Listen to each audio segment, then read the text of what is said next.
time and give a little shout out of appreciation of the wiring job on this 1800. I got a full service going on, 24,000 miles, all fluids, tires, brakes, going through everything, right?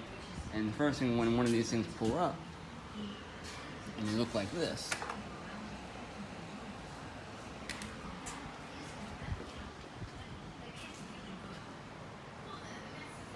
lights all over it, the first thing you think of is, man, this is gonna be a lot of fun, you know?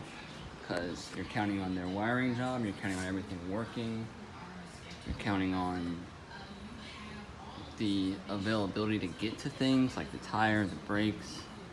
I still have to go in after the air filter. We haven't fully discovered the entire story, but I have to pull all that off, obviously. There's gonna be wiring everywhere, I know it. But what I can appreciate is the wiring done on this bike, okay? People like to put these guards on there, you Gold Wing guys, lots of lights, cool, I like it, it looks good. You can put them on switches even better. But most of the time what happens is people will put these lights on, they'll do it themselves, they'll strap these harnesses in and zip tie the mess out of them. As tight as the zip tie can go, they will just follow brake lines all the way up and just zip tie, zip tie, zip tie, zip tie until it's so tight that the zip tie could snap. That ruins the harnesses. That ruins these lines. That's when you start having trouble. You want to have some free place. When you put your zip tie on there, don't cinch it down so tight. Just put it on there and leave a little bit of room for these to kind of shift back and forth if they want to. This whole suspension is oscillating. So you want to have a little bit of room. You don't want these things just bear down if you think it's safe. It's not going to go anywhere. It's not going to go anywhere if you put a zip tie a little bit looser either. Okay? But look at this. Nice wiring into sheaths.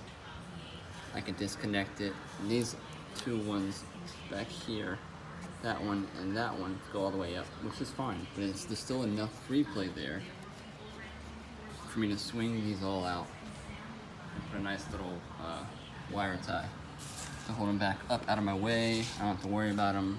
They're good. I can disconnect them. Probably could have put a little connector in for this one, but it's okay. It's okay. A lot of times guys will just take the wiring, hardwire it all in, solder them up. They'll pretty much chastity belt their front tire.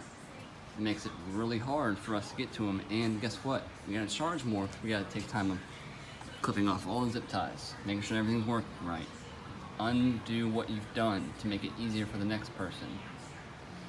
So, word to the wise, follow this type of beautiful labor that someone put in to make these look good. It looks like it's stock almost, just running this nice, not zip tied to everything that they can possibly reach. Looks good, okay? Take this pointer, don't zip tie the mess out of your front cables, harnesses, that kind of stuff. Let it kind of freely go. You can kind of zip tie onto here, maybe one back here to keep it off the disc, obviously. It's good stuff. I appreciate this guy. It's done right. Don't hardwire it all in. You're doing yourself no good, okay? So, weekly wrench. Haven't talked to you guys in a while, so I wanted to just do a quick update. The shop's crazy busy right now. I got a 900 motor.